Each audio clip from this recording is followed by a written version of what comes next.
Shine with Kendell Lenice. Real talk for real people. Let's shine together.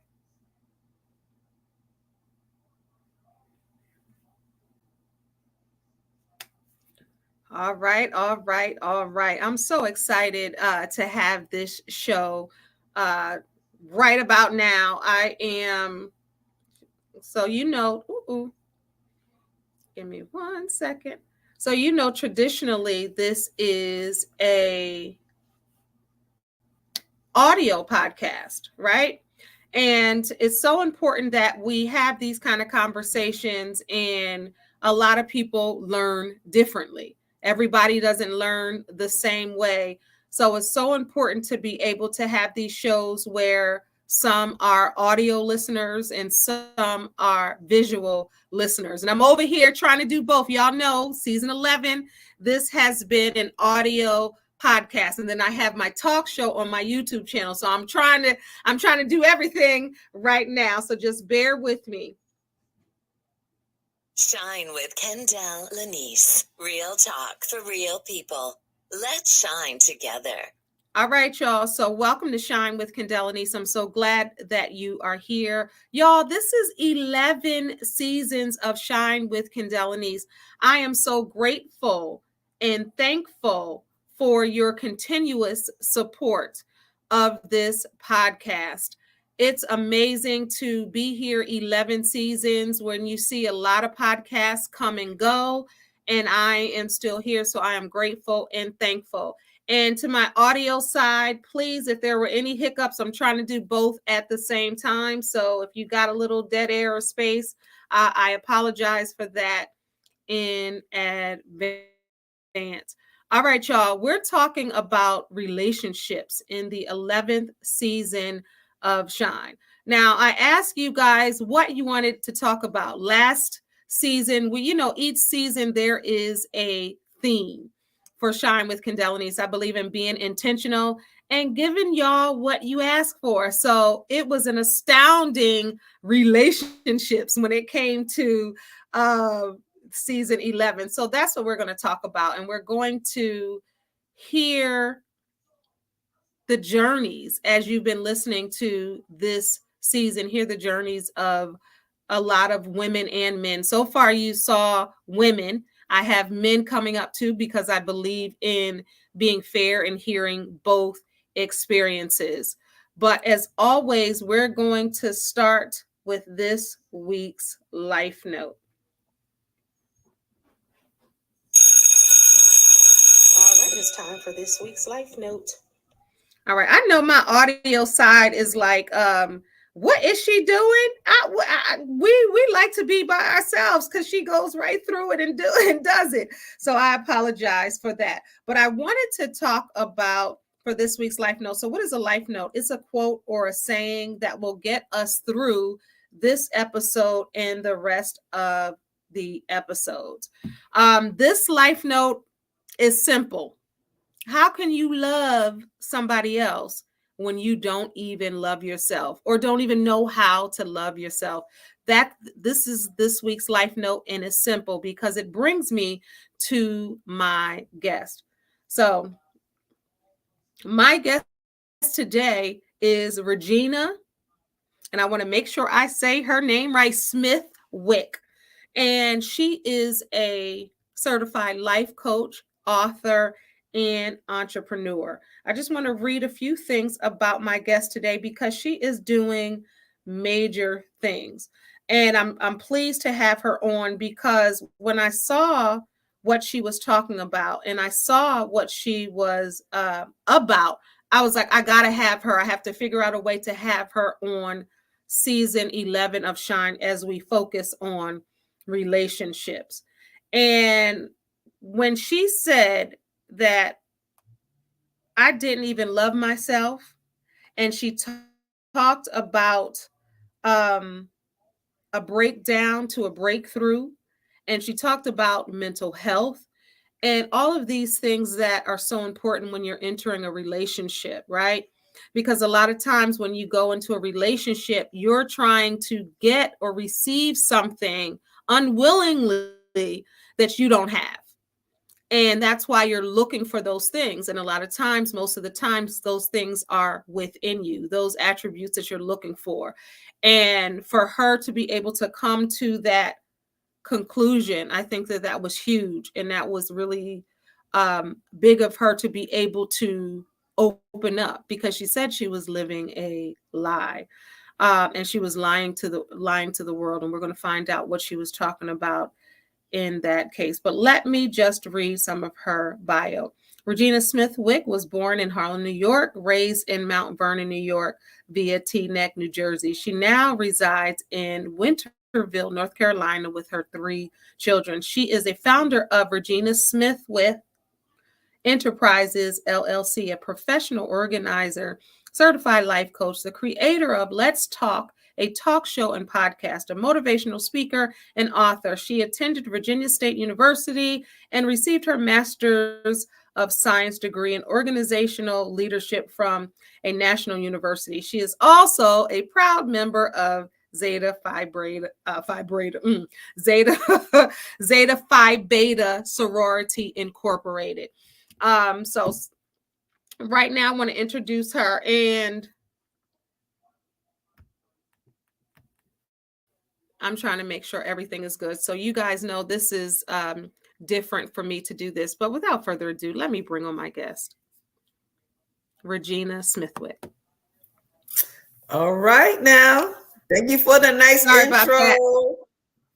Girl, that was a fumble bumble because I'm looking at this.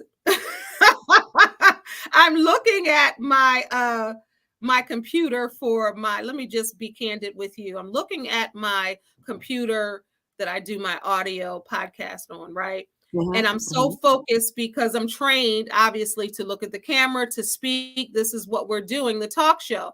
But at the same time, and this eye right here is like something ain't going right over here. And you know, when you get to a certain age, you can't think, listen, hear, move, groove at the same time. So let me you have to say, shut up, I'm trying to see. Shut up, I'm trying to see.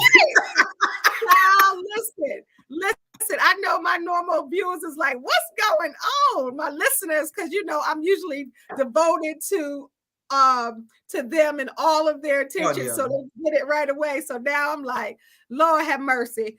All right, now it ain't about me, it's all about you. No, but this is about a season of growth. This is your season of growth. You're doing something new, you're adding something to your repertoire that is new. And that's I pray that you are continue to be successful, that season 11 will bring you what you're looking for in a wider audience by going live and doing it on both sides at the same time. I pray that works out for you, because it's a beautiful thing. You're doing a great job. Don't be too hard on yourself. Thank you. I so appreciate that, Miss Life Coach. And it's so funny because usually when I was going live for the audio, for the visual part of my podcast, I would just do the behind the scenes. Right. And then have my guests, depending on, because each season I do it differently. Sometimes I'll have guests, because, 11 seasons, you got to shake it up a bit and do things differently. But enough about that. I'm so glad that you're here. Thank you so much for joining me. Oh, no problem. I'm honored and blessed to be on your show. Thank you. You're welcome. All right. So let's just get right to it. As I stated, when I saw your profile, right, and how candid and honest you were, it was a woman after my own heart, because I believe that honesty helps heal. And when the first person that we have to be honest with is ourselves, right? Yes, and a lot of times people want to lie to everybody, and some may or may not believe you, but the one person you can't lie to is yourself. I titled this podcast, I Didn't Love Myself. And I saw that on your profile. Let's start there as we speak about relationships in season 11. And everybody wants to talk about when I had loved him or when I had loved her, and I was such in love, and they did this to me and she did that to me. Let's talk about what we do to ourselves when we can't even recognize that the love we're giving or trying to give to someone else, we haven't even given it to ourselves. So let's go back. Okay. Yeah. Mm-hmm. Before you talk about I love him and I love her, right? Mm-hmm. Where's your foundation? Come on. Let's get to your foundation first. A lot of us bypass the foundation because we've been taught and trained by society that we're supposed to do certain things at a certain time, right? We, think about it. When you're a kid, everybody's, oh, you got a little boyfriend, you got a little girlfriend. When you get in high school, you have a boyfriend, you got a girlfriend.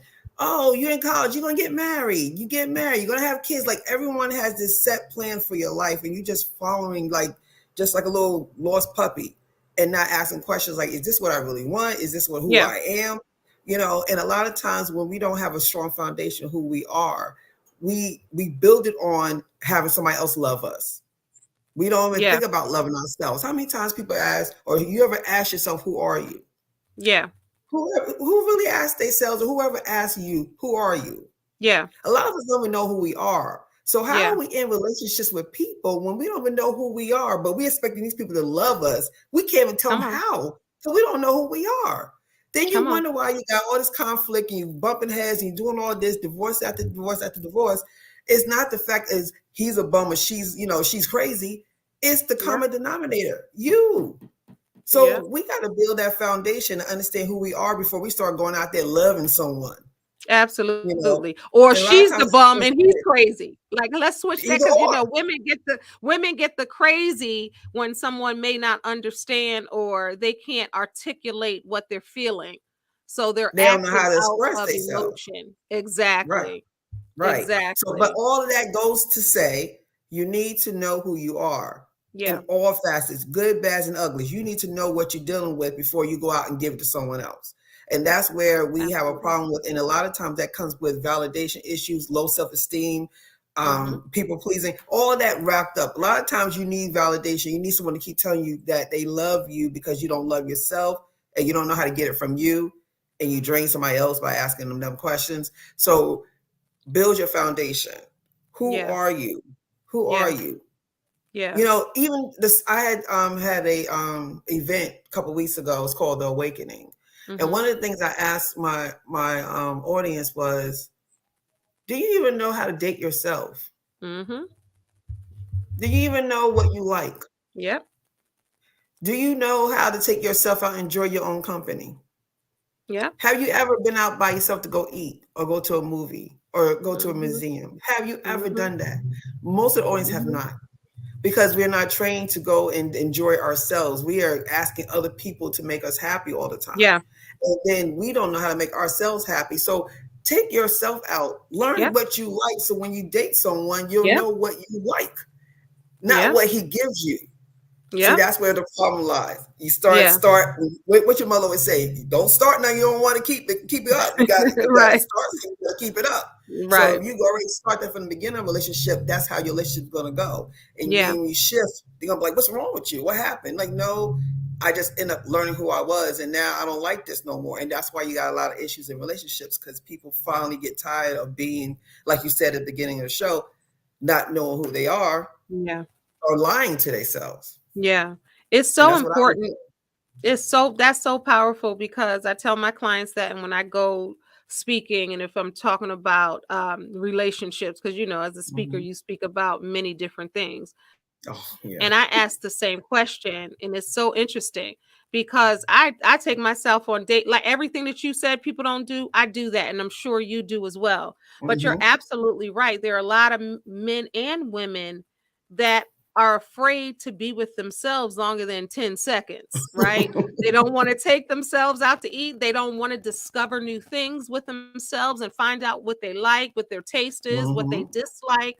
But then when they get into a relationship, right, they want to be like, you ain't doing this, so I need this, I need that. If somebody said, okay, well, what do you need? Well, I can tell you what I don't need, but what do you need? They're stumped. They have no idea. But if you're not willing to spend 10 minutes by yourself, getting to know yourself, why on God's green earth would you think somebody else would want to sit next to you and do the same? Because we're conditioned. We are trained in this way. Society has us trained in so many ways. We talked about singleness, right? Being single is not a bad thing, ladies and gentlemen. Singleness is not a bad thing.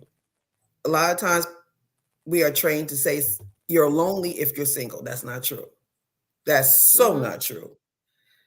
Being to yourself and learning yourself is well worth it, because when you get into a relationship, it will be more successful because now we understand who we are.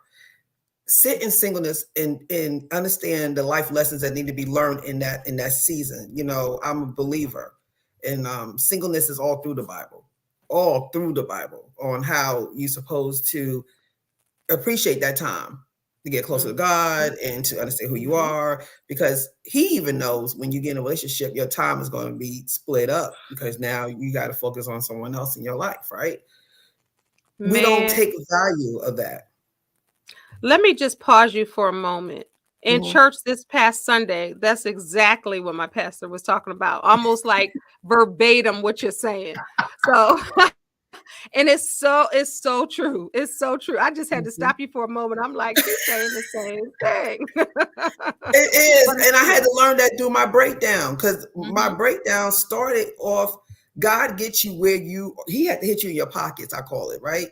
He gets you where you hear him the most. And I was so not boy crazy, I'm a grown up now, but man crazy, that I was trying to find all my happiness in being in a relationship. Like, I felt if I was not in a relationship, then it's impossible to be happy. How can I be happy if I'm not in a relationship? And you see people around you in relationships and it seems like everybody's happy. So that Saturday when I went on a blind date, went to the date. The date was not good, but I was taking a square peg, and taking a circle, and I was trying to make it work. I was going to figure out somehow how this would work, even though in my heart of hearts, I knew that this was not a good setup, but he liked me, so we could make this work. That's my mentor at the time. He was at the date on the phone doing stuff that you should not do. Date 101, like none of the stuff was right. But I still wanted to see if that would work out. So at the end of the day, he calls me. I'm thinking he's calling to make sure I got home right. All right. He calls me to tell me that he would no longer want to see me because he didn't get this tingly feeling like he's supposed to get. And he didn't get it with me. And he discussed this with his uncle. His uncle told him to call me because we shouldn't continue on, because it'll end up hurting me if he's trying to be in a relationship that he really don't want to be in. I could not believe I was listening to this on the phone. I can't believe I had sat on the phone. This is as an adult. This is as an adult. This is not. This was like 5 years ago. That sounds like some high school stuff. But that's the whole point of this. My mental was so messed up. I'm listening to this. I didn't even hang up. I'm listening to this. Then I start Obamaing him. I call it the Obama effect, right? I'm telling him how great I am. How do you see how great I am? Like, and I caught myself. I just dropped the phone and started crying because I could not believe that I was begging this guy to like me because I know how great I am. So why you don't see that? Yeah. I didn't get the connection. Yeah. Like I was totally done. And then I literally hit the floor.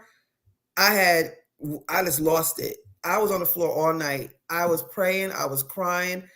It was a beautiful night though, because I felt so cleansed when I was done, because I felt like I was finally done. I was sick of being tired. I was tired of being sick. I was like, I can't do this no more, Lord. I need you. This is not the way. And the next morning I got on the phone. I found me a life coach, a spiritual life coach that saved me. God used that vessel to get me through, and come to find out most of these issues that I had was because of my adoption. I was adopted. Yeah. And I had abandonment issues, low self-esteem. Yeah. I had people-pleasing issues, because when you feel like you're abandoned, you feel like you got to please people. You don't want them to leave you. So that's what I was doing with him. And let's talk about that. Let's really unpack that, because I think that's so important for people to understand and get. And as a healing coach, this is what I speak about often. Okay. Healing those wounds of childhood and healing those wounds and really understanding who you are, right? and going back like you did, like, what is it? Like, what's going on? And for you to be able to say, okay, those are my abandonment issues. This is because of this. And this is, I think that's so huge and so important. And you having the tools, but then also saying, you know what, I need to go see somebody, right? To be able to, because you said a spiritual life coach, and I think that's so key. And you, like you said, it hit you in your pockets. This was a rock bottom moment, not the rock bottom, but a rock bottom moment. Like, why am I out here campaigning for someone to love me and tap dancing and telling them how special and amazing I am? I think that's going to resonate with so many men and women, especially women, when your value is in someone else's hands. And when I look, you know what I mean? And your value. And when I look at this, when you said, let me introduce myself. My name is ReGina. I am royal, educated, gorgeous, innovative, nice, and amazing. How long did it take you to see that for yourself and not needing someone else to co-sign that? I think that's huge. The way that's how you introduce yourself. I think that's so powerful, especially from what you just spoke about. It took me probably from the time I got off the floor that night, literally.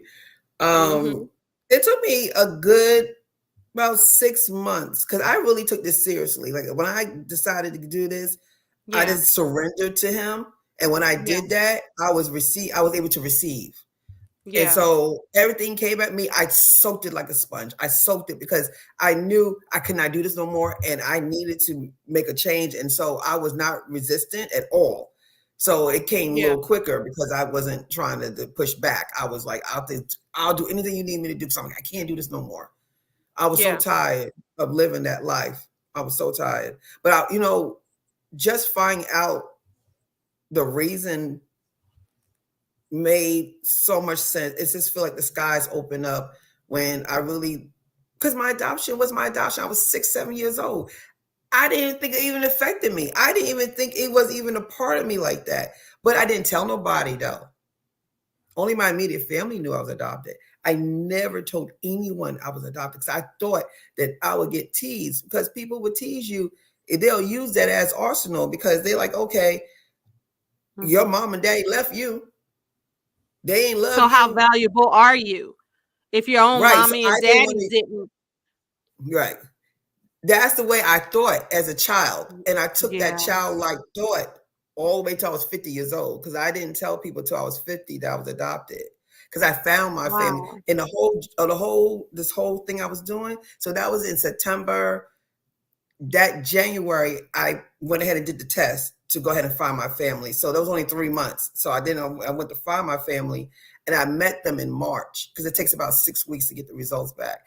I got the results back. I started making phone calls. And so one day I found my mother and my father's family in one day. And I was able to connect with them the beginning of March, right when COVID hit. That week that COVID hit on March 7th, I think I talked to them like 2 days after COVID hit. And then COVID time, I had time. We was all home. So we used to always video chat. We was on the phone for hours and talking about life and talking about, their upbringing, my upbringing. So that COVID really helped us out because life stopped. So everybody had nothing to do all day. So we always was on the phone doing group chats together. So I got the chance to learn my birth family really well. And that's 3 or 4 months we were locked in. Wow. Yeah, so did that help you heal some of the broken spaces that you had and realize how much you were loved and are loved? Did that help? And I want to know also, why did you decide to do it at 50? I know that's a monumental age, but why not 30? Why not 40? Why did you decide to do that at 50? Well, and shout out to all of us 50 and over, still growing. I just got to say that. Still growing, still learning, still being better, still being comfortable in our skin. And I think that's so important that you said 50 because I'm over 50 as well. And it's never too late to remix your life, as I say, as any stage, age, or phase. And I want to change the narrative when it comes to 50 and over, even loving, right? Loving yourself, loving others, entering new chapters of our lives, and being able to still learn and grow. Because some people have a myth that at 50, you should have it all together. You should know it all. You shouldn't have to grow anymore. You should have it all together, which is ludicrous. Am I right? A lot of us don't. Okay, so let's break that down. A lot of us don't even know who we are at 50, because what we do is we go into straight relationships, we get married early, have kids, in relationships, we go to work, we do everything else. We do not do anything for ourselves, right? A lot of times when we get into this age, people always call it midlife crisis. It's not midlife crisis. It's people who just fell into the system. I call it the matrix, lived this life that they told us we should supposed to live. You finally get to a point that something breaks. You get to a point, you're like, I can't do this no more, because you're actually starting to understand that life is so much more than what you gave it. And now you're ready to do something about it. And it just happens that when empty nesters, then you have nothing, you have time on your hand now to figure things out, because now your kids are gone. So that kind of opens up doors right there. Then you come to an age that a lot of people retire. So then they got nothing to do. So they figuring out what I'm gonna do with my life. Most of the times in your 50s, you at points of transitions that allow you to have that open space that you never had before. Sometimes you're taking care of your parents now. So, it's like a lot of things that happen in your 50s that you transition. So it just gives you time to actually sit in it. And that's what it is. You just have time to sit in it. So I think a lot of times that's what happens at our age. We at transitional times in our lives. Like, for example, I lost my mother April 1st of this last year, right? So it's going to be a year. So my condolences. I was raised as the only child. It was just me and my dad. My dad died 12 years ago. My mom just died in April. Now it's just me. My kids graduated the same year. She passed April 1st. My kids graduated in June in high school, my twins. All this happened in 2 months span, right? Wow. It's a lot. It's a lot of transition. So now we trying to figure out, like, how I'm gonna walk this world without no parents. How I'm gonna walk this world, trying to figure out all this stuff. Like, so it's not just me, it's all of us. We all go through stuff. It's just how you handle it. It's not the fact you're not gonna go through anything. We all gonna go through stuff, but those are lessons in those valleys that we need to learn. And a lot of us don't want to learn the lesson. We want to just get mad at people and complain and not find the lesson. That's why when you talk about dating, we never find the lesson. What we do, either run to someone else because we don't want to deal with ourselves, or we blame everybody else for what happened, and we never learn our lesson, and you keep on making the same mistake over and over. And every time you make the mistake, what do you say? It was him or her. We never see ourselves as being the problem. It takes two to tango in relationships, ladies and gentlemen. It takes two. You can't tell me that every relationship is just one person. It takes two. Even if you're not the problem, it's how you react to that problem brings the problem. Say that again for the people in the back, because that right there, that's the key. Even if it was not you creating the mess, the drama, the trauma, even if it weren't you, you are responsible for how you respond. Talk about that right there. If people, what you just said is my takeaway, and I'm doing that early for today's show. I usually do a takeaway, but that's it. I want to pause right there, because that's so important. Because when people finally get that, their whole perception will change. Continue with that. I mean, that's part of it. The next thing is, in a relationship, you're only able to do what you're able to do in your space, right? We are not here to change people. If they're not doing what you need, or they're not reading your love language, or they're not, whatever it is, be honest with yourself. A lot of us don't want to leave out because we don't see, especially being over 50, you go, oh my gosh, if I go back out there, I'll never find nobody else. There ain't no men out there, and there ain't no good women out there no more. And let God do his job, ladies and gentlemen. Let God do his job. If he's telling you to go. He got you. Don't worry about that. But you may need to sit in the season for a second. It's okay. You will survive. You will make it. Talk about it. And I had to understand that.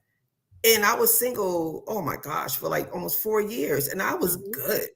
Like I always say, I was Gucci. I was good. Because I was so happy with me. And let me tell you, everything you read on my bio happened in 3 years. Wow. So you had your breakdown in 2019, and I'm looking at that. And why do you, and I know you spoke about it, but why do you call it a mental breakdown, and why do you feel like you were lying to the world? I was lying to the world because I was lying to myself about my adoption. So when you lying about who you are, you can't love yourself. How can you love yourself when you're lying about who you are? I couldn't tell people who I was. That was me. I was adopted.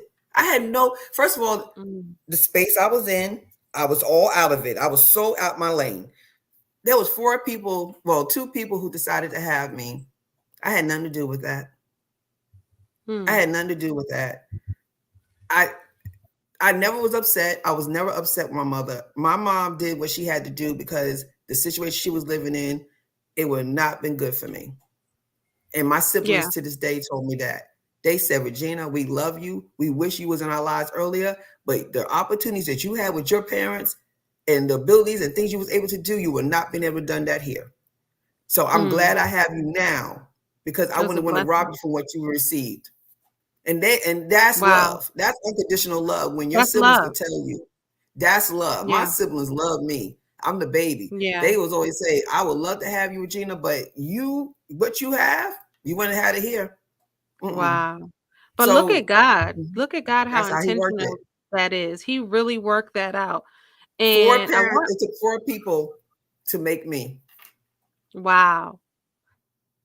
And did you start feeling love? Did you start feeling, because I know that was a season in your life, in a long season, where you didn't feel valuable, you felt rejected and abandoned, and you came to those conclusions by really going into yourself and seeking help. And I think that's so important to do. And you said yourself, you got sick and tired of being sick and tired.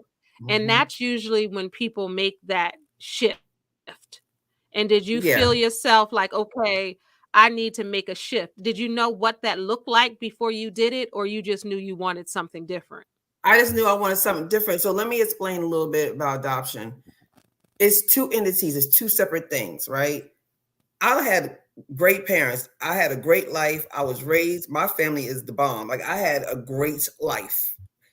That has nothing to do with this side of it. Because a lot of times people want to try to tie it in. You can't. It's 2 different entities. I had parents that raised me, a family that raised me. I was good over here. That wasn't a problem. But I suppressed the fact that I was adopted, and I didn't realize that I did that until I realized it's like taking a Coke and shaking it up. And when you put it down, it has to blow up eventually. It comes out. So low self-esteem, validation issues, all those, that was the way it came out, because I just didn't want to deal with the fact that, I don't know where I came from. I don't know all the reasons why it happened. I know she did it for a good reason. I never doubted a reason. But at the end of the day, we are brought in this world. Most people know who their parents birthed them. They usually know who they look like. They know their mannerisms. They know all of that. It's God. That's a God-given gift. I didn't have that. So I was like, I always wanted to know who I look like, who I act like. Do I have siblings? Because I was raised as the only child. So those are the things that I suppressed down, that made me become that person to have all those things, right? Yeah. But the switch, I guess you want to know, is like exactly when I knew, when I did my work. I read a book that was called 30-Day Mental Diet. That was my first book I read when I started doing my work. And that book really resonated because it told you how important you was in this universe. Like, every single person in this universe is a puzzle. And every single person makes the difference. Everyone. Nobody's less than nobody else. We all even. We all, if you take one person out, it just messes everything up, right? I didn't realize that I had that value. I didn't realize I was that important. I didn't realize that I made that much difference in this world. And that Wow. started the path on me realizing how great I was. And my mother named me Regina because that means queen. I was not acting like a Mm. queen. I did not put my Mm. crown on like a queen. And I said, like Mm. a queen should, I'm finally wearing the crown that I was named after. I was named I to love be a that. queen. I love that. I mean, you're saying so many valuable uh things right now. And that's truly going to bless somebody. Again, this show, my channel, everything that I do is about really changing the narrative and healing, right? Although Mhm. we're focusing on relationships in season 11, romantic relationships, but you can't, the most valuable relationship, and the word it seems like that keeps coming up with you and I is value, right? Mhm. And it's so important to value yourself and really know your value at the same time, whether you're a man watching this or a woman watching this. Because if you feel the value, if you feel like the queen, if you feel like the king already, whoever comes into your life is going to add to that. And they're going to require that because they're going to see you conducting yourself as such. As But when such. you're Mhm. broke, right? But when you're broken and when you're trying to figure it out, and it happens to all of us at one point in our life when we get, like you said, getting tired of sick and tired of being sick and tired, and you're like, okay, I need to transform some things. I need to understand and really sit with myself so I can understand Mhm. some of the things or get help. But when you're out there trying to date and you haven't healed, now you're not going to completely heal 100%. Don't even think that, because there's going to be something No, else that might come always up, learning. right? Right. It's going to be always healing, always growing, always learning. But then you take all the brokenness and then go deposit yourself into a relationship, and that person is depositing their stuff into the relationship, and then you're trying to figure out why you don't have no healthy relationship. Exactly. That's why when we started this conversation, we said, let's look at the foundation. Let's look at Yeah. the foundation first. Let's turn the mirror Yeah. around and look at ourselves and look at the That's right. foundation. Start taking responsibility of what you brought to the table. Yeah. That's the word. Everybody, oh, what you gonna bring to the table? Well, you Yeah. bring good and bad to the table. It's not always all the good. You bring bad to the table. Like, what are you Mm-hmm. bringing to the table that you can improve on, right? Mm-hmm. We always want Mm-hmm. everything from everybody else, but don't want to give nothing for ourselves. I want the guy to have 6 figures. I want him to have this a 6 pack. I want him to have this job. I want him to have this house. I want. Yeah, that all sounds Gucci, but what are you bringing to the table? Do you even have that to match him? Do Do you you even even have have a that to table? match Hello, him? somebody. Yeah, like you want all of this, but you don't even have that. So how are you Yeah. expecting to get something that you can't attain yourself? See, Right. and that's the problem, because then now you're relying on that. So you get, let's say you get that. Now you got Yeah. yourself conditioned to live a certain way, and then when it doesn't work out and he bounces, then you sitting there destruct talking about the alimony. You shouldn't have to need that if you had your own same. You came in with the same stuff. You Yep. wouldn't have to sit there and beg for money to live. But we do that Yep. because we want somebody else to take care of stuff. No, be responsible and you do you. And then, like you said, you bring it together. It's Yeah. not a situation. It's 100 and 100, y'all. You bring it together. Right. I think that we That's right. skip we put the cart in front of the horse all the time. We always Mhm. jumping because we Mhm. just want what we want. This society is very instant gratification. We want the microwave thing. We want everything right now. We don't want Yep. to put time in fixing ourselves. We don't have to want to put time in doing the work. We just want it to happen. And a lot of times we don't think we're the problem. We think that is everybody else. And that's part of Mhm. the problem. That's why you need help. Mhm. Because you think it's everybody Mhm. else and it's not you. Right. That's the Right. problem. Right. You have to stop So and say, it's well, just why a am lot I of work. responding this way? Why am I so hurt like you did? I had to do that work too. I had to, like, why does rejection feel so deeply to me? Mm-hmm. And then you have to crawl back and say, when was the first time I felt that feeling?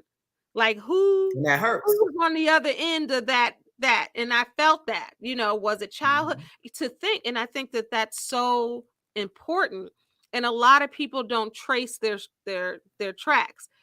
Folks say, well, I'm the way I am. This is how I am. Take me or leave me. And I think that that's a place of hurt and a place of selfishness and a place of just unknowing, that they could be better. And as we talked about getting, a certain age, people think, well, this is what it is, take it or leave it. But you're reducing yourself to past hurt and neglect, rejection, abandonment, whatever those were, traumas, dramas. You're reducing yourself to that instead of understanding how you can evolve and grow in love, right? So with you in the relationship, right, and it comes to an end and he's like, I'm just not feeling it no more, and I didn't talk to my people said, all of that, and you're feeling devalued, right? You're feeling rejected and abandoned. What was that feeling like, and when did you see yourself become different in the most positive way? I felt horrible because I think I finally heard myself. A lot of times we talk, we don't hear ourselves. We just talk, right? It was like God opened my ears to hear me say what I said this time. And when I actually heard myself, it sounded horrible. I said, I'm better than this. I know I'm better than this. This is crazy. Like I should want to be by myself and be happy and be in peace. Let me tell you, peace is an amazing thing. When you could go in your house and don't have to hear nothing, child, don't have to do anything you don't want to do if you don't want to do it. Child. People underestimate peace. Peace is an amazing thing. There's some people I know that will sit in their cars for an hour before they even go in their house. Come on. I just had that conversation with a friend of mine. You ain't lying about that. You sitting in the driveway, on the curb, across the street, at the park down the street, just so you can gather your peace, because once you go into that door, it ain't no peace. Nope. And my father always said, you should always have peace where you pay. If you pay to stay, you're supposed to have peace in that. He said, the rest of the world, you can't control that. But your home, you're supposed to have peace where you stay and you pay. And that's the truth. Pay and lay. And lay. You look, you sitting there talking about, I don't want to go in the place that I pay, stay, or lay. That's crazy to me. That is crazy to me. But millions of people do that. I know people that sit in their cars and they just sit there, they eat, they listen to radio, they do all this before they go in the house. And if you can't go in the house and enjoy the people that's in your house, that's a problem. That's when you need to go, okay, it's time for me to make some changes because this ain't it. But I want to touch back on what you were saying about why do people do that, or why you felt a certain way. It's because we take things personally. Meaning, people who don't feel good about themselves is going to spew out how they feel about themselves. Most times when people have attitudes and nasty, or they say things, they on defense because they protecting themselves. They don't know how to process or communicate because they never been taught. And they trying to walk through here like they know that what they do and they don't. When you really look at people who they really are, you don't take it personal no more. So when people say things to you that I usually, want to clap back and say, let me tell you something, what you're not going to do is you're not going to talk to me like you're crazy. That's our defensive, right? Yeah. That's ego. That's our ego talking, because we feel that we can't let you punk us out because other people are going to hear that you told me off.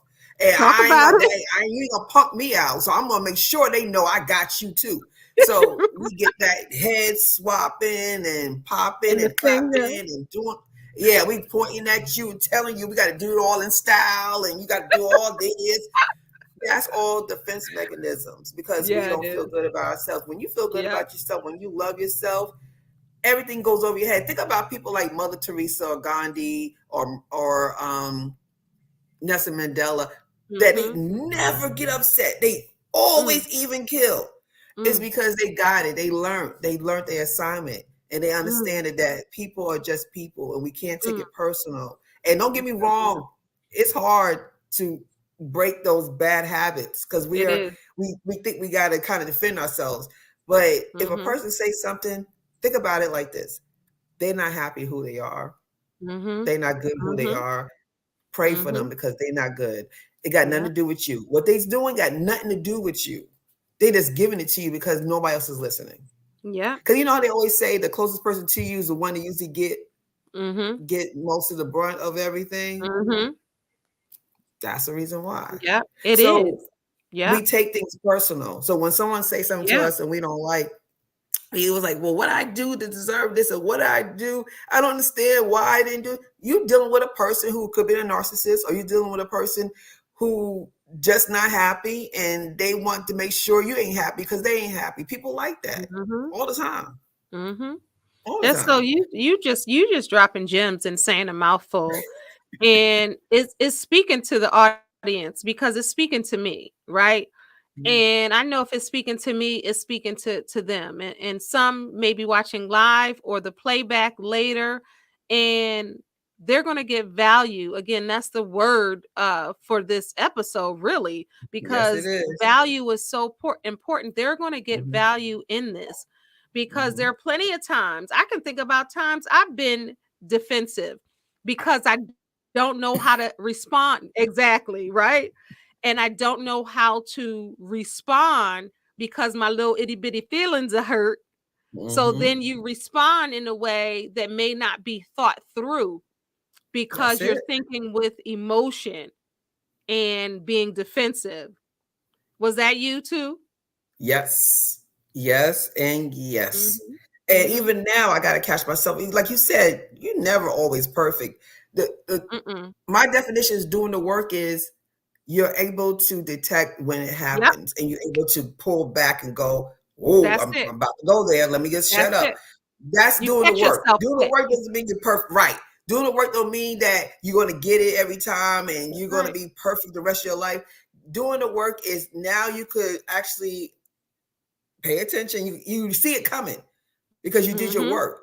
You know, because you start to know your feelings. You know who you are. So when you start feeling anything, if it's envious or jealousy or feeling like you've been, like you said, defensive, it's coming. You feel it because you're more in touch with your feelings. So you go, okay, it's not about me. This person is hurt. Let me just take a breather. Meditation is my best friend now. I started meditating when I started doing my work. I didn't realize how important breathing was because I say, I breathe all day. What do you mean breathe? Intentional breathing to change your life. I'm a certified meditation practitioner. Intentional breathing. Oh my gosh, girl. Let me tell you, I didn't know about this life. So every morning, I sit with God every morning. I have my candle and I breathe and I meditate and I pray. And my whole day is just beautiful. I never understood this until I did. And I said, all these years I missed out spending time with him in the morning before I start my day. And it just makes everything so much better. It does. I would tell people, meditate, learn how to meditate. Yes. And even if you, and like, I'm glad that you said that because number one, growth and being able to heal and really recognize yourself and your behaviors, right? In a relationship, that's a mirror to be able to see you. A relationship is a gift, even if it's not a good relationship, even if it's unhealthy, it's a gift because you're able to look in the mirror and you see what you can see, and then you take value in with someone else. They could be right, wrong, or indifferent, but hopefully you can recognize it in yourself and say, okay, that ain't true, but that right there, yeah, I do that, and really understand. But I can catch myself, and it's so like when you start doing your work, like you said, I can catch myself and it just, pull that back. Honey, I could meditate right here. You don't even know if you saying something that's trying to shake me. I could be just like this. And I'm meditating. I'm meditating as you talking. You can do it right there on the spot. Meditating with pace. Are you listening to me? Meditating with their pace. I'm meditating, right? But that's where you do the work, and when you, for your audience, don't look. You know what? You hit it right on the head with that. Each relationship is a part of the journey. Your life is a big journey. That's all it is. It's a big journey. You go through ups and downs, and you learn lessons. we all gonna be in relationships or be with friends or whatever the case is, and we're gonna learn from this stuff. It's not a mistake. Everything that happened to you is happening to you. It's not happening to you. It's happening for you. Everything is happening for you. There's no mistake on why things are happening. There's lessons in these relationships that you're in, even though they, if they don't work out, evaluate it and go, okay, what could I have done? What did he do? What did I allow him to do? See, that's a problem too. People don't realize it's not people doing stuff to you, it's what you're allowing them to do to you. It's not there. They're there to do their job, their assignment, right? They're who they are. It's your decision to either deal with it or not. That's all this is about. Come on. If you're in a relationship with someone and they're doing something you don't like, it's not a fact that you're trying to change them. It's the fact if you're going to deal with it or not. If you're going to deal with it, then shut up about it, stop complaining about it, and just roll with it or leave. There's no middle there. We always want to try to change the person, or we want to go, okay, we want to still keep complaining about what they're doing over and over again. They're not at their season to change yet. They're not at the moment they are ready to change yet. Either you're going to deal with it or not. Yeah. But if you're going to deal with it, stop complaining about it and go live your life with this person. There's no middle. And I think a lot of times people get confused with that. They think that, oh, this person doing this. No. You're allowing them to do that. Yeah. Yeah. You have control of your body and your mind and your space, your boundaries that you probably don't know that you know how to do, because that's the problem. You don't know your boundaries. Yeah. And when you don't know your boundaries, you let everything and anything in, because I am a witness to this, because I did it for a long time. I let people all in my space. And like I said to people, you got people up in your mansion that do not even deserve to be in your hallway. They're not even hallway people. That's what you're saying. But you got them all up in the mansion and don't deserve to be in that hallway. And you allow people to be in your life that don't deserve your space. Facts. Everyone who's breathing does not deserve to be in your space. Facts. Take control right of your there. Life. If you take control of your life, a lot of these problems will be eliminated. If you take control of your life, you wouldn't have to deal with half of this stuff. We take in stuff because we feel that we don't deserve more. We don't say it out loud, but our actions tell us that we don't deserve more, because that's what I did. I dealt with guys I shouldn't even know their names. I shouldn't even have them in my life. And I dealt with them because I just thought I couldn't do better. And I just dealt with people because I just wanted someone to tell me they love me. I'm being honest with you. Ooh. But you got to be honest with yourself. You talking to somebody. We don't want to be honest with ourselves. It's okay, y'all. We all do things. We're not perfect.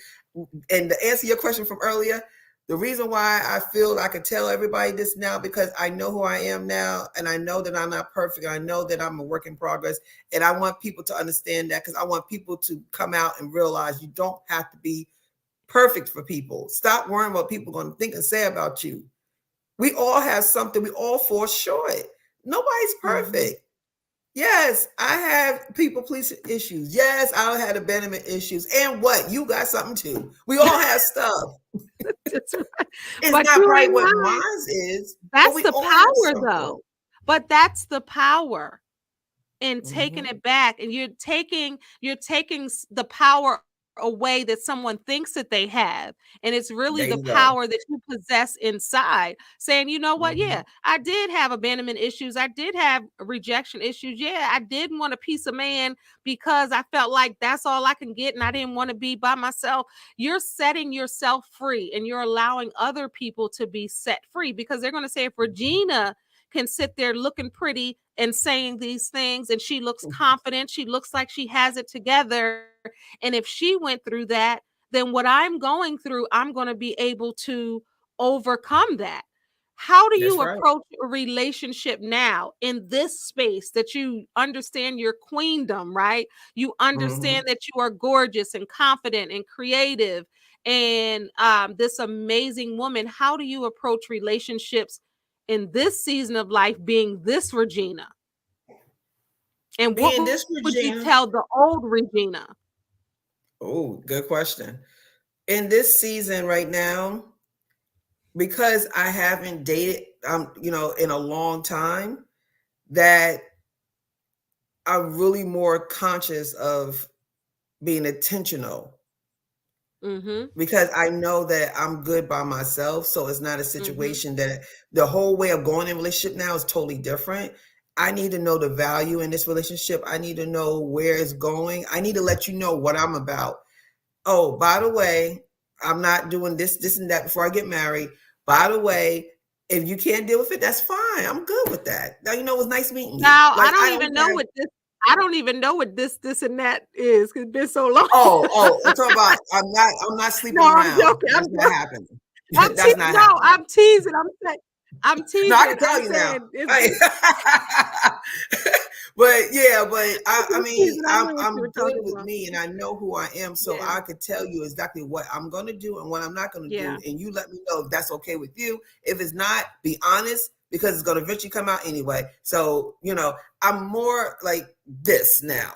Like, I come at you and tell you the truth. I let you know how I feel. If this is not what you are signed up for, I understand. You do what's right for you. I don't take it personal no more, because I don't want nobody to tell me what I need to do in my life. So if I'm not your cup of tea, then we'll just move on. It was great meeting you. No harm done. No harm done. Yeah. That's the difference. What I would tell myself now is continue your journey, ReGina. You're doing a great job. Remember, life lessons are there. You're still, things will happen, but it's how you handle it is going to be the key. Not what happens, how you handle it. I love that. That's what I always, and being intentional and being actually present. I'm learning to enjoy moments, making memories, going and having fun, doing things that, like, for example, I'm going back to Vegas on Tuesday because New Edition residency just started. Yeah! See, I knew this is why I loved you. I got a whole channel. I'm about to get off. See, you bring up New Edition, the world changes, right? I have a whole playlist on my YouTube channel with New Edition, whether I'm going to see them get their Hollywood Walk of Fame star, whether I'm going to see them get inducted into the R&B Hall of Fame. I knew. I had a New Edition room. When I was growing up, I had a New Edition room. It was plastered from Teen Beat. I had all the magazines. My parents were so nice. I realized it because I wouldn't let my kids do that now. But I had all the magazines on the wall. You couldn't find paint on that wall. I had so much New Edition on my wall. We are twins. My mother was going to have the news people come in. You know how the news used to come spotlight? Yes. Because you could not see. I just saw Bobby Brown 3 weeks ago. I've hosted Bobby Brown's book signing. I've had the pleasure of interviewing, some of the. I am a New Edition, and I'm. Oh yeah, Ronnie was my husband. Ronnie DeVoe was my husband. See, I interviewed he and his wife. Bobby is mine. Yes. Of course, this is turning into something totally different. I'm so proud of him. I love how he took everything, and now he's a real estate mogul, and him and his wife are just doing it. I'm just so happy how they was able to evolve. Their walk, their marriage walk, marriage for life walk, and they're doing. Just collectively and independently, New Edition is doing a phenomenal job. People always laugh because I find a way to interject New Edition into every conversation, but y'all can see it. ReGina did it. I didn't even do it. I didn't even know. I'm at the first show next Wednesday. They first residency show at the Encore. I will be there next Wednesday. Let me tell you. Let me tell you. This is a life lesson I want to teach people too. Mm-hmm. Stop thinking about it. Go do it. Life is short. We especially we 50 over, life is short. If you want to do something, if you got the means to do it, stop waiting for your friends. I got they don't want to. It's not for them. It's for you. Come on. You go make it happen. I was telling people the other day, there's so many travel groups out there now. You don't have to wait on nobody. You could go with a bunch of people and be secure, be safe. And they'll take you on the tours, and you don't have to wait on nobody no more. Go live your life. Stop waiting for your friends, because your friends is not on your journey. You're the only one on your journey. And if it's God telling you to go somewhere, you go. That's you ever read that book, Green Light? No. Matthew McConaughey? Matthew Oh McConaughey? no, Matthew McConaughey, no. And I read all the time. I gotta read that. I'm If always you looking want, for a new book. I don't want to tell you everything, but he had dreams that God brought to him. Do you know that that man will pack up and go? He went to Africa because he's had a dream about him being in Africa. He packed him up, took his dog, and went to Africa and did what his dream told him to do. And he learned so much during that journey. It wasn't getting there; it was the journey to get there. Is what the lesson was that God was trying to tell him. Oh, It I'm was an about to look. I'm amazing about book. to look up that book today. I'm Yeah, always I love looking it. for a book. I read 20-something books and I'm trying to go more, 20-something books a Get year, and I'm trying to even do more. But it's so We miss interesting our because callings. We miss our blessings. We don't listen we to do. ourselves. We talk ourselves out of stuff all the time. But let me Like, tell oh, you the tickets something, are cost Regina. this much. The tickets are that much. Yep. Listen, money's energy. I'm Energy flows upset. in and out. I'm upset because, like I said, everything the New Edition has, we go. We were trying to get those tickets because it's like 4 of us, right, that will travel everywhere to see New Edition. And we were trying to get those Vegas residency tickets, and everybody was trying, and we could not get it. But we know, because this is only 3 weeks, we know that they wanting to see if New Edition can do the numbers. I know they're going to add more dates. I know they're going They to add already more said that. dates. Right. They already So said they were going to do that. I will be in the next wave. I'm not even concerned. At first, I was like, hold up. We done signed a petition. We done all this stuff for years for them to get the Vegas residency. And now they're sold out. But I have faith that, we'll be going as well. But all of this really has to do with relationships. Think about it. Because a woman is sexy, is confident, is all the things that a man would want when she's doing well traveled, when she's doing her own thing. That's more appealing to men. Yes, when she is living her best life, right? When she is doing the things. In the same on the other side, when a man is doing his thing, when a man is okay with going alone or going with the group or living his life, it's attractive. So you are going to attract what you are. There you go. And a lot of times, one of my friends, I would tell him, we were talking about something, and I said, you know what? You date who you are. Mm-hmm. I said, you date who you are, meaning in the place that you at in your life, usually your man or your woman match you where you at. Because a lot of times when you date someone, first thing you always say is, what was I thinking? Why did I date him? Because now you're in a different space than you were back then. And back then, that space you was in, that's what you was with. But and you have to go back and say, what was I going through emotionally, mentally, or spiritually that I attracted that, and that it looked like it was okay? Yep. And that's healing. What, a lot of my life. That was my life. What'd you say? That was my life. ReGina, this is your life. But the beautiful thing is that you understand, and the beautiful thing is the growth and seeing the beauty in you, because what you would once tolerate, that's not even going to come your way, because your energy is different, your vibe is different, and the love that you have for yourself is different. So when you said I didn't even love myself, what do you say now as we wind down? And what would you tell someone who is the old ReGina? What would you tell her? Going through the same things, feeling less than, not feeling value, begging a man to, continue the relationship, all of that. What would you tell that young or older woman? You don't need to do that, because first of all, let God do his job, because a lot of times God try to remove people out your life, but you just holding on. I'm learning how to just listen and to be able to just let things go. And if things don't work out, I know how to pivot.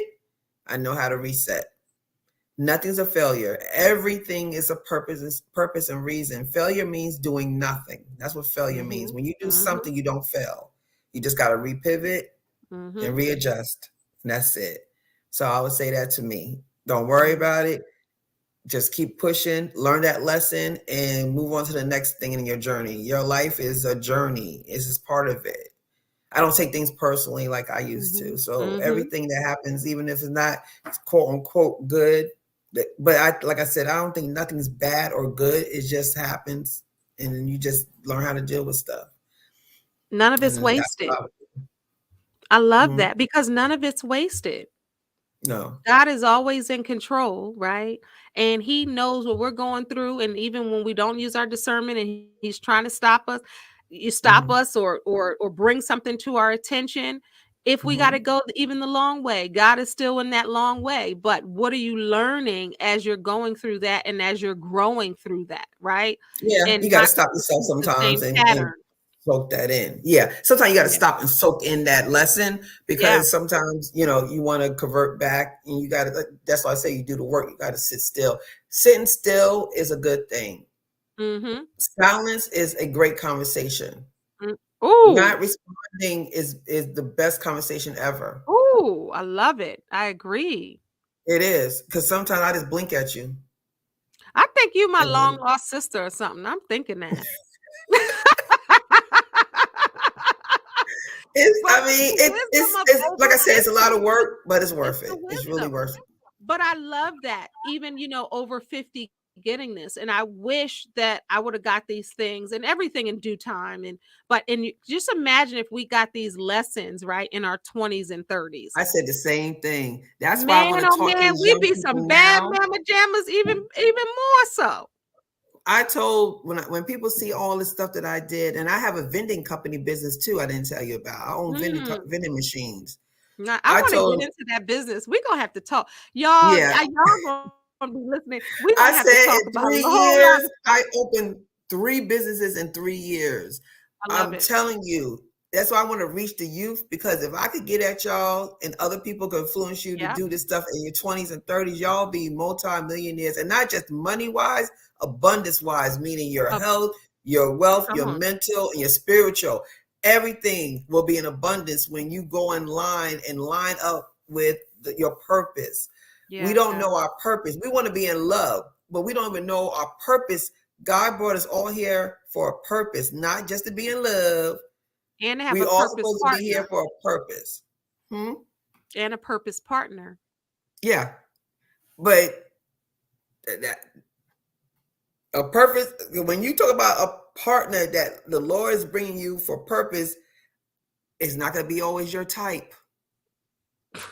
My people will tell you. They were on here right now. On for a part 2. We're gonna have to do a part 2, because go ahead. Say that. Okay, I'll shorten this up, because we're gonna have a cliffhanger for the part 2. Okay, I have a type. My friends always say, "Oh, he's your type," because I dated the same looking guys over and over again, right? What type is that? Doesn't mean he's in your purpose. Your purpose could be someone you least suspect, but he's gonna nurture. And he's going to nurture your purpose, and you're going to nurture his purpose, and y'all going to walk for the kingdom. It's a whole nother level of understanding. It's not surface. A lot of us, we have a surface love. We don't have that unconditional, deep purpose love. Yeah. It's not a lot of us that have that, because we don't even know who we are. So how can we even have that? So that's it. I won't say nothing else. But you know what? We can talk about purpose partnership. Are you willing to do a part 2? We can just. I sure am, girl. I enjoyed myself. This is nice. I enjoyed you. I enjoyed you, girl. I feel at home. You know, we already were vibing with stuff in common, but then when you said New Edition, I was like, "Oh, that's my sister." You need to subscribe to this channel so you can see all the New Edition. You need to go to my. Oh, Facebook. You know I am. I got a New Edition, Any for Life Love Club on Facebook. You got to join that. I'm part of that. I'm part of that fan club. I'm gonna send you a picture of my fan club membership card I had. 22245. You still from back in the day? Back in the day? Yeah. Girl, you are my sister. It's official. Official. You know how you used to write in the magazine, you should write the fan club, and they sent you back all the information, pictures, and they sent you a membership card. Yep. Dang. So you are I think we were separated at birth. I got to find out later how look, it could be a possibility. Oh yeah, I forgot. Look, I forgot. Like, girl, you know we cousins. Right. But this has been amazing. this has been a great conversation, and conversations like this is what I love. Whether somebody is watching this now, whether somebody's watching this 2 years from now, this information is still going to last the test of time. And to be able to see you at a place of brokenness and, begging somebody to be with you and feeling rejected and not understanding why and not wanting to let go of a relationship that really wasn't serving you, but you didn't want to be alone. That's ministering to so many people, to be able to be candid and transparent about that. That's going to, because I'm sure it freed you, because you've told the story and you shared your truth on many occasions, that it frees you. Lastly, I'm going to ask you, how are you attracting the healthy love to you, your next love? How are you going to attract that to you? Well, I'm dating now. So, I mean, I have a boyfriend now. Oh, and so you attracted it. So how did you attract it? So how did you attract it? Well, that's a long story, but we already knew each other before. So we kind of rekindled kind of thing. Nice. We both in different spaces right now. Like he did his work, he did his, his work, and I did my work. And it's weird because we knew each other for years, but we had to learn each other because we are not the same people we were when we were younger. And that's a good thing because we both grew, but it was good that we both understand that we had to work on ourselves and we had to do that separately, so that was a good thing. But the whole approach going into it was totally different because I had to pray about it. I had to really think about it. It wasn't a situation like I was like happy, like, oh yeah, I was like, okay, can I pray on this? Let me just, because when you're so used to having your peace and having your ways and stuff like that, and you have to learn how to sacrifice when you're in a relationship. You can't just have everything your way. You have to kind of let go of some stuff. So you have to make sure you're ready for that. So after you get to learn and love yourself, you'll understand that relationships are important, but they're not going to be as important as your peace. That's it. That's all. And also, I will say your peace is so priceless. It's not just a hashtag. It's not a cliche. Your peace is priceless. And when you really have that peace, that internal peace, you're not going to let anybody come into your life to shake that peace. I think that's so powerful. And also, hey, if Ashanti and Nelly can spin the block, so can ReGina and her boo. That's just how it is. But hopefully, is that amazing? Hopefully, because you're not, like you just said, you're not who you used to be. You've done the work, you've matured, you've grown, and now it's the right time for that love. I think that's phenomenal. Yeah, it is. I'm trying to see. I don't have nobody that I want to spin the block on, though. Where's the Jeopardy music? We need the game show music. No, believe me, it wasn't planned. It wasn't even planned. It was just, like I said, this is part of my journey. It's part of my journey. Yeah. And I guess I'll be singing Jody Watley. I'm looking for a new love, baby. Looking for a new love. Yeah. Right. There you go.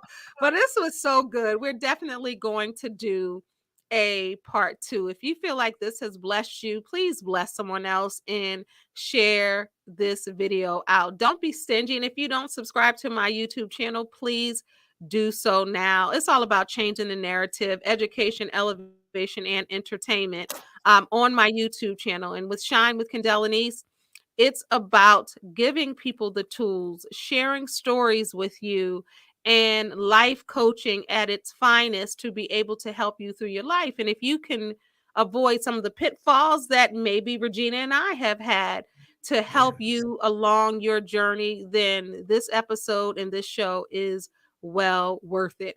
You're not going to get any kind of foolishness over here when it comes to growing and healing and learning. You can do all of those things, but you can also laugh together, and laughter often is the best medicine. And when someone sees you living your best life, then you are going to attract that person who sees the same thing in themselves.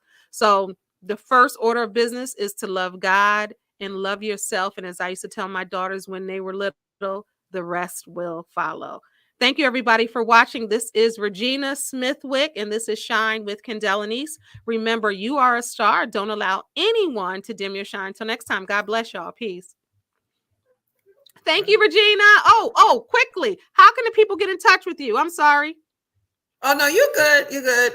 They could reach me on Ring Out Your Sponge on YouTube, on Facebook, and on Twitter, and on TikTok. And the same thing with Let's Talk 1943. It's my podcast and talk show. So that's on all the platforms as well, YouTube, all the ones I just mentioned for Ring Out Your Sponge. So if you could go to my page and my YouTube, and actually my website is www.rsenterprises.life. All right, y'all. Thank you so much for watching, ReGina. We are going to be in touch. You are my new BFF. Yes. We got to talk about some stuff. We got to collab. We got to collab. Absolutely. And I mean that. All right. Love you guys. Be safe. Take care. And don't forget to subscribe, like, and comment. God bless y'all. All right.